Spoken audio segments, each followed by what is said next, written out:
Hello बच्चों, कैसे हैं आप सभी।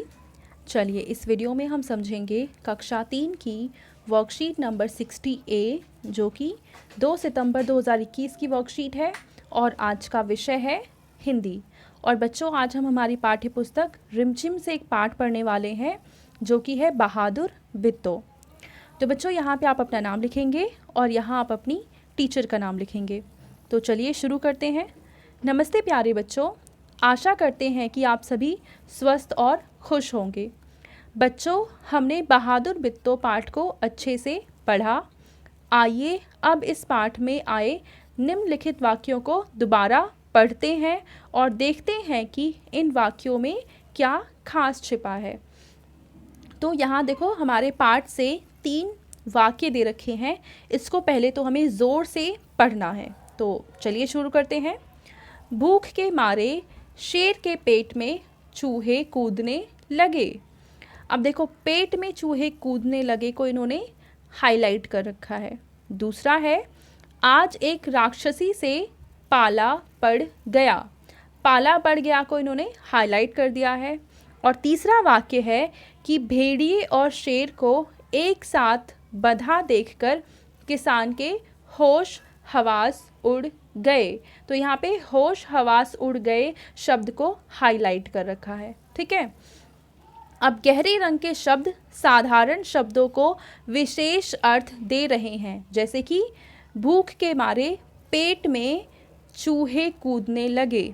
इस वाक्य का अर्थ यह नहीं है कि सच में उसके पेट में चूहे कूद रहे हैं। मतलब कि अगर आप पढ़ेंगे तो आपको लगेगा कि शेर के पेट में चूहे कूद रहे हैं, पर ऐसा सच में नहीं है।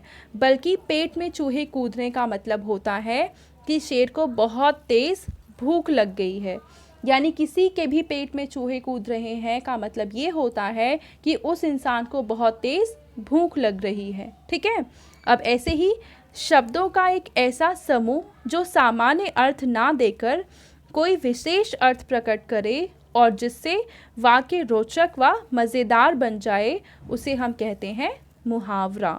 ठीक है। अब देखिए, साधारण वाक्य है कि माँ गुस्से में है। अगर इसको हम मुहावरे के रूप में बोलेंगे तो हम बोलेंगे माँ गुस्से में लाल पीली हो रही है। इसका मतलब माँ बहुत ज़्यादा गुस्से में है। लाल पीली होने का मतलब ये है कि बहुत ज़्यादा गुस्सा करना। अब हम कुछ मुहावरे देखते हैं। जैसे पहला है फूला ना समाना।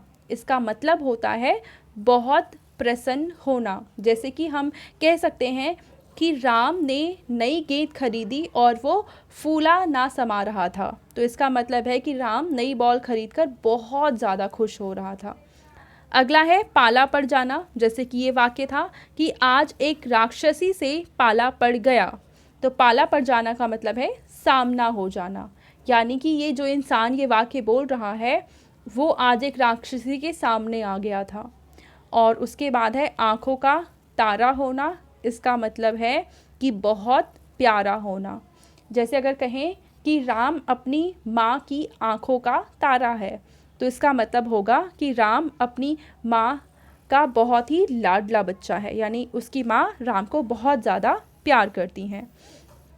अब इसके बाद देखो, पहला प्रश्न है कि बच्चों वाक्यों के अंत में दिए गए कोष्ठक में से उचित मुहावरा चुनिए और वाक्यों को पूरा कीजिए।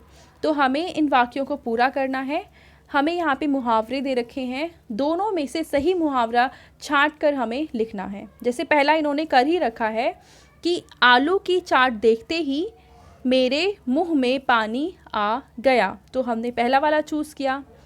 अब खा है कि मीनू ने आस्था से उसकी गुड़िया मांगी तो उसने डैश दिया। तो उसने कमर कसना या अंगूठा दिखाना।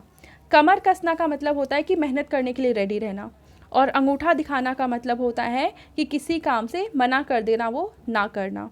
तो चलिए देखते हैं हम यहाँ पे क्या लिखेंगे। तो देखिए, यहाँ पे सही तरीके से ये वाक्य बनेगा कि मीनू ने आस्था से उसकी गुड़िया मांगी तो उसने उसे अंगूठा दिखा दिया। ठीक है। अब हम देखते हैं तीसरा प्रश्न कि राबिया ने मधुर गीत गाकर कार्यक्रम में डैश दिया। तो टांग अड़ाना या रंग जमाना। तो देखते हैं यहाँ पे सही वाक्य क्या आएगा। तो यहाँ पे देखो सही वाक्य बनेगा कि राबिया ने मधुर गीत गाकर कार्यक्रम में रंग जमा दिया, क्योंकि टांग अड़ाना का मतलब होता है मुसीबतें पैदा करना और रंग जमाना होता है कि किसी भी चीज़ को और ज़्यादा इंटरेस्टिंग बना देना। ठीक है, तो इस तरीके से हम यहाँ पे लिख देंगे रंग जमाना। अब इसके बाद देखो हम हमारी तीसरी एक्टिविटी करेंगे, आओ बातचीत करें। प्यारे बच्चों, साथ दिए गए चित्र को ध्यान से देखिए। आपको क्या लगता है कि चित्र में दिख रहे बच्चे क्या बातें कर रहे होंगे? अनुमान लगाकर उनके संवाद यानी बातचीत को ज़ोर ज़ोर से बोलिए और अपनी कॉपी में लिखिए। तो आपको अंदाज़ा लगाना है कि ये दोनों बच्चे क्या बातें कर रहे हैं, और ये जो भी बातें कर रहे होंगे उसको आपको ज़ोर ज़ोर से बोलना है और उसके बाद आपको अपनी कॉपी में उसे लिख देना है। तो चलिए देखते हैं ये क्या बातें कर रहे होंगे। तो देखो यहाँ पे लड़का बोलता है कि तुम क्या कर रही हो? तो लड़की बोलती है मैं तोते को दाने खिला रही हूँ। ठीक है, तो ये थी इनकी बातचीत।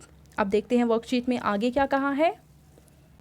अब आपके पेरेंट्स के लिए यहाँ पे सुझाव है कि बिट्टो की खास बात यह थी कि वह बहादुर थी। ऐसे ही बच्चे भी अपने घर के सदस्यों की एक खूबी लिख सकते हैं, जैसे जिम्मेदार पापा, मददगार बहन, मेहनती दादी।